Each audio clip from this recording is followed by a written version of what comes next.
Yeah, last Friday. And when I visited him at this hospital, he was in critical condition. He was in the ICU, but the doctors said they had stabilized him and that he was improving. We have been in constant touch with the family, and on Sunday I got very good news that the situation had improved and that Daktari was actually on his way out of the ICU to the normal ward. He was chatting and, sharing quite some chat with those who visited him. But as of last night, we got word that the situation had deteriorated and we lost him just before midnight. People of Lugari who are still in shock because Dr. Kibunguchy becomes the second former member of parliament of Lugari to lose his life in the last 2 weeks. Cyrus Jirongo, our brother, was the first. And we've not even buried Jirongo. We as the United Opposition have demanded the government clears the air. Here we get another blow of Kibunguchy leaving us. The family has explained to us what happened, the issues of food poisoning and the need for a post-mortem to be done. I think it's only in order that the hospital family their wishes so that a post-mortem is done, and we do not just have the government pathologist here, but we have an independent pathologist for the family to ensure that everything is put to rest. My name is Johnston Walubengo Kibunguchy, the chairman of the funeral committee for Mheshimiwa Enoch Kibunguchy. I stand before you to be able to announce the saddening and very sorrowful news of the passing of Mheshimiwa Honorable Dr. Enoch Wamalwa Kibunguchy. He's my brother. I follow him immediately, and he has been well for quite some time. But then about a week or a week and a half ago, he started developing weakness and issues with his health. So we rushed him to this hospital, Eldoret Hospital, and the situation was like fluctuating from good to bad. You come in, you come to see him, and he looks good. You can talk, he can talk to us. And then when you come the following day, you find that he has gone down. The doctors worked around the clock. He himself is a doctor, and he has his own clinic here, so they know him very well. And so they worked very tirelessly with him.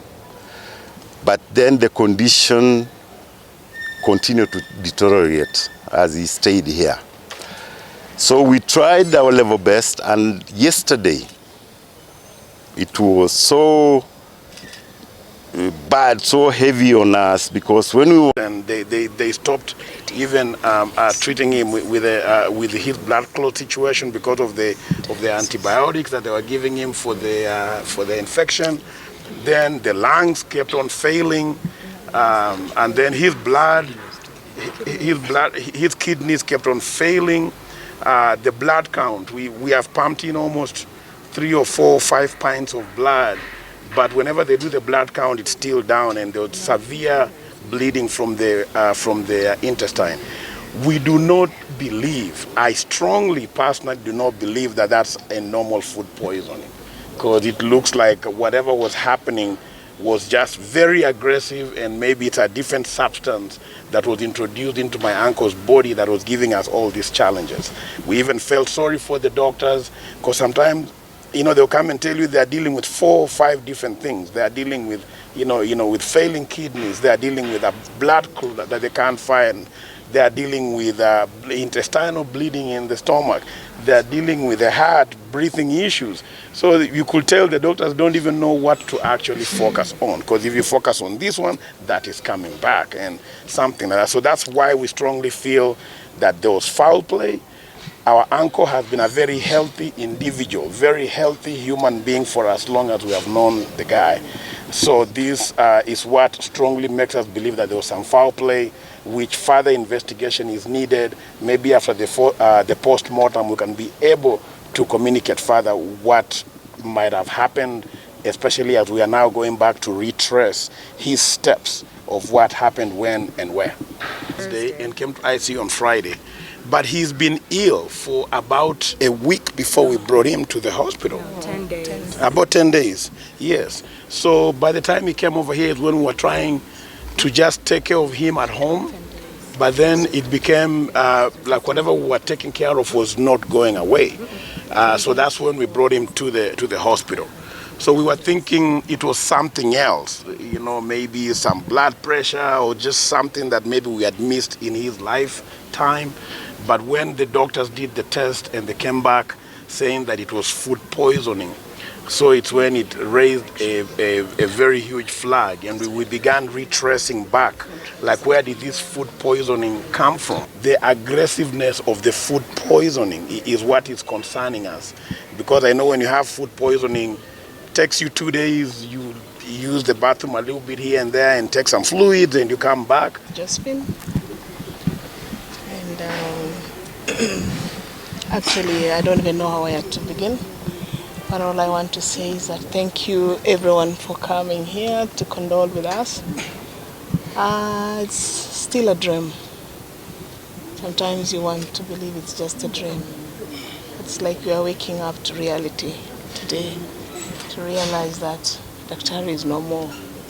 He's lying quietly in the morgue. And all I can say at the moment is just we need your prayers. Just be with us through this tough season. We are here. I'm here with the kids. I was here.